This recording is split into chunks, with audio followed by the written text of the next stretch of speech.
Well, g'day, it's Jonathan and Harry here from OzFish Unlimited, and we're down on the banks of the Namboida River about to get stuck into some bushfire recovery.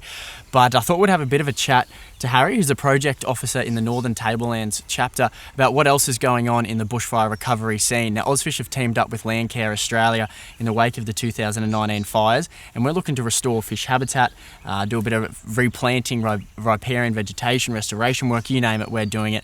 So, Harry, in your two local waterways, which are, is it the Rocky Creek? It's Rocky River. Rocky River and Tenterfield Creek. Tenterfield Creek. So what are they home to? What's some species that live in? So we're really blessed up in the Northern Tablelands because we live on the cusp of the Murray-Darling Basin Fall and the Clarence River Eastern Fall. Yep. So in the Murray-Darling Basin Fall, we have one of the last wild populations of southern purple spotted gudgeon. They're the small. They're the small fish, small. But they are so aggressive. Yeah, they will take on a Murray cod, and that's why they don't live long. Yep. But we have one of the last remaining wild populations, and with the bushfires that come through in 2009 and 2020, destroyed a lot of their habitat. We had massive blackwater issues, and we wiped a lot of the populations out. So we've done 2 restoration projects on Tenterfield Creek.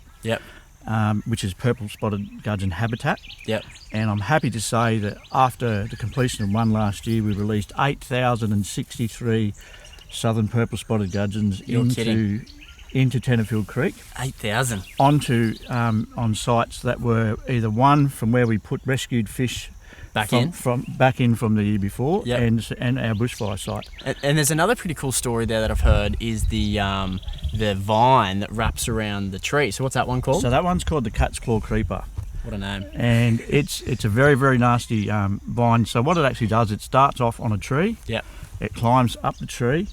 And it manages to totally smother the tree. Like suffocate it even. Suffocate it. And then what it does, it jumps to the next tree and stops the sunlight coming to the ground, so it kills everything that's in the understory plus the tree.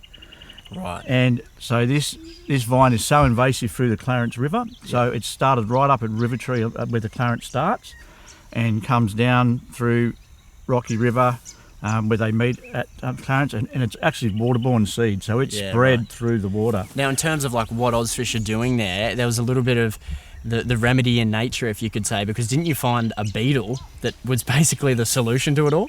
So we've been lucky enough to be involved with the Department of Fisheries, and they've got a beetle called the jewel beetle, which actually eats the cat's claw creeper. Right. It's a little bit cold up there at the moment, but we're waiting for it to heat up. But we've got one, so what we've done is actually we've done a chemical control on one side, and then we've done an environmental control on the other side. Like 2 different methods. Yep. So we have a nice, safe environmental method. And yes, it is slow compared to the method of, but the thing you've got to weigh up is the territory that the cat's claw creeper in is endangered eastern cod territory. Right. So you don't want to have any chemicals or anything anywhere near that water. So if the jewel beetle works, yes, it's slower. It's a better outcome for our fish. Right. And there you go. So there's 2 different ways that we're looking to basically restore the habitat of the eastern cod is one of them, and the gudgeon is another. And now the eastern cod lives right where we are today on the banks of the Namboida River, and they rely on overhanging trees for the food source, up to 40% at times. They also rely on trees as shade coverage, and then also those snags that lie down in the water. So it's super important stuff. That's a bit of what OzFish are doing in the bushfire recovery scene, and you can check out more by jumping onto ozfish.org.au.